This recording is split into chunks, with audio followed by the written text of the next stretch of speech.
Cercheremo di discutere, di capire come affrontare questa fase, ma allo stato attuale posso rassicurare che il Partito Democratico, anche in provincia di Treviso, è forte e va avanti per la sua strada. Il segretario provinciale del PD Giovanni Zorzi incassa così l'addio al partito di Matteo Renzi, che segue di un paio di settimane quello di Carlo Calenda, entrambi determinati a dare vita a nuovi soggetti politici. Si va avanti, dice Zorzi, ma una riflessione è d'obbligo. Nei nostri territori in questo momento c'è chiaramente una preoccupazione per capire innanzitutto le ragioni di questa scelta, che ancora non sono chiare, per capire i programmi e la direzione che questo nuovo soggetto politico intende seguire.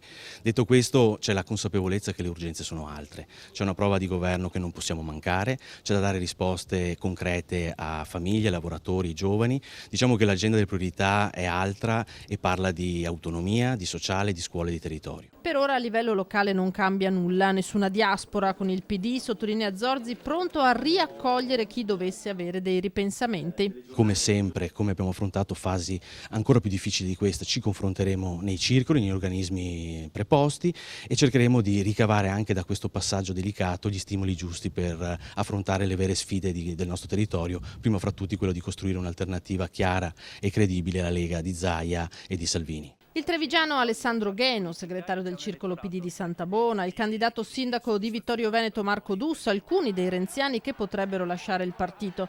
Vicino a Renzi era anche l'ex sindaco del capoluogo Giovanni Manildo, che in questo momento però la politica la vive da spettatore più che da attore.